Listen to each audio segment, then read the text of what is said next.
Golf Central on YouTube is brought to you by the new Chrome Tour golf ball from Callaway. This week marks the beginning of the LPGA's 2024 season. The women kick things off with the Hilton Grand Vacations Tournament of Champions at Lake Nona Golf and Country Club in Orlando. The field is limited to winners on tour in the previous 2 years, but there's also a celebrity tournament as well, as each pro is paired with 2 celebrities during their rounds. And looking ahead to the year, well, the LPGA will have a 35-event schedule with 3 new events, including the FM Global Championship outside of Boston. You got the total prize fund as well will be more than $118 million, with 16 events having purses of at least $3 million. And the LPGA Tour continues to schedule globally with tournaments in 10 different countries. And by the way, it is not just an Olympic year for the women, but the Solheim Cup will also be played in back-to-back years as well. So to talk a little LPGA, I'm so pleased to welcome in Golf Week senior writer Beth Ann Nichols. Beth Ann, first of all, Happy New Year. I haven't seen you, but let's talk some golf, because last year was, well, pretty remarkable. We had 4 different first-time major champions in the women's game, 13 first-time winners on tour. Most of the established stars really kind of struggled. Nelly, Lydia didn't win at all. Are we expecting more of the same, or are there signs that perhaps the veterans are reasserting themselves at the top? Well, I think we definitely saw some good signs from Lydia, obviously, at the Grant Thornton. So that was wonderful to see when she won alongside Jason Day. And then, of course, same thing with Lexi Thompson, huge boost at the Solheim Cup and then going on to play against the men. But I really don't see a whole lot changing in terms of the parity. I really think we're going to see a lot of different winners again. I don't expect the likes of Lilia Vu or Ronnie Yen to back it up in 2024. I think they're going to keep pushing forward and winning tournaments and establishing themselves in the game. They just have too much talent to expect otherwise. So while I'd really love to see someone really step up and dominate this tour, I'm hard pressed to predict that for 2024. Yeah, parity is certainly the main characteristic that we've seen across the LPGA in the last couple of years, Beth Ann. But how important is it for the tour and the attention that it gets, the eyeballs that it brings, that we have our big stars really stepping up and making the headlines this year? I think it's massive. I mean, I feel like, Nelly Korda, injury seems to be holding a lot of these players back when we look at a Jin Young Ko or a Nelly Korda specifically. But, hopefully a healthy Nelly Korda will rise in 2024 and give us something to cheer for, because I definitely think Nelly and Rose Zhang are the 2 players that could really take this tour to the next level. So it'll be interesting to see how Rose Zhang balances her schedule. She's, of course, taking classes this quarter at Stanford, a heavy load. She played a lot of golf at the end of last year in that second Asian swing, and I would expect her to maybe tone it down a little bit in the number of tournaments that she plays, at least in the second half of the season. So I think a lot of lessons learned in that rookie campaign of when to say no. And so, I'm hopeful that we'll see Rose Zhang win more than once this season. Yeah, she's already made such a name for herself in so early days in her career. Can't wait to see what she does this season. And you already mentioned her, Beth Ann, Lilia Vu. What a year for her. She won 4 times, including her first 2 major championships. Far and away the breakout player of 2023. Any ideas who could possibly follow in her footsteps in terms of breakout stars this season?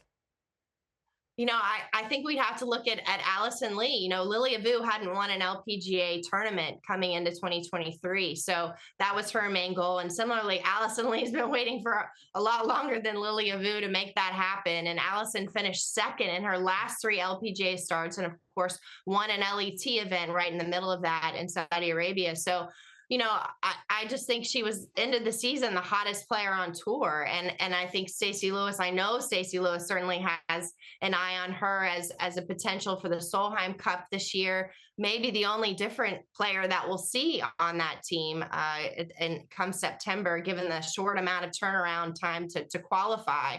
But, Allison, of course, buoyed by that friendship with Fred Couples, who was extremely supportive and boosting her confidence, and then hiring a putting coach to really turn things around, was already hitting the ball great. I spoke with our instructor, Chris Mason, last week, and he used the word elegant to describe everything that Allison does, and I just thought that was the perfect word for her. And she's the kind of player that, in terms of how the way she addresses the media, she's so open. She's so great with fans, and she just has this it factor about her that she could really be a superstar for the LPGA if she could get into the winner's circle.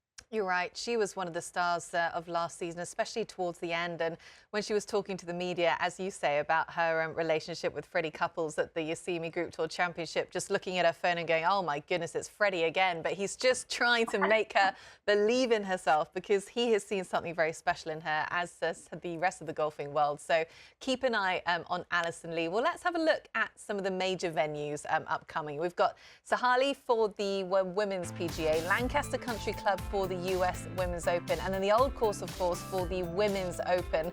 What stands out to you on this list? Well, of course, you got to first go to the Old Course, right?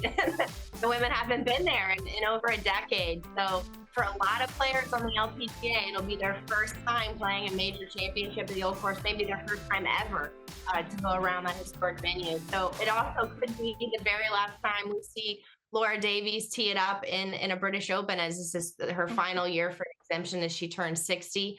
And then Lancaster, people might say, look at this list of iconic name courses that the U.S. Women's Open's been going to and say, why are they going back to Lancaster? But you know what? The crowds there were absolutely incredible when Inji Chun won. The atmosphere was fantastic. And I'm excited to feel that again, because we don't feel that often enough on the LPGA, that except maybe the Solheim Cup is really the only place that you're going to feel that. And it was there in spades on the ground at Lancaster when Inji won. And it could be a lot of pressure on Inji this year to have another big year going back to defend. Yeah, that's going to be a fantastic storyline. Another big week that we can't wait for is, of course, the Olympics. 2024 is an Olympic year.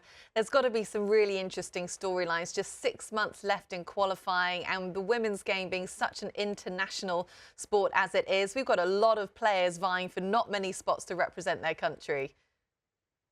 Absolutely. It's always interesting to go back and remember that this definitely isn't about just the best players in the world making up this field. The IOC wants to have a great representation from around the world. So right now there are 15 players ranked outside the top 200 in the Rolex rankings that would qualify today if Paris were to be tomorrow.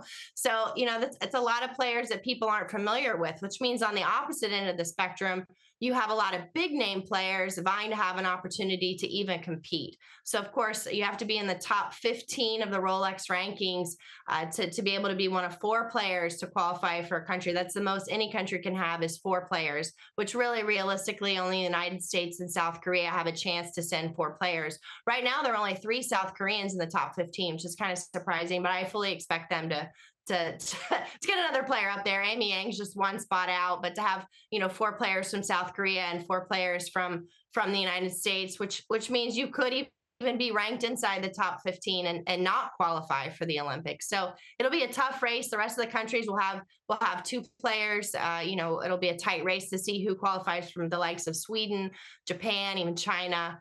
And of course, we've seen players sit out from the Olympics the last 2 times for various reasons. Of course, we had the Zika virus and then COVID. And then on top of that, you just have a really busy major season, and some players choose to make the majors the priority. So, of course, we're always interested to see who decides not to play.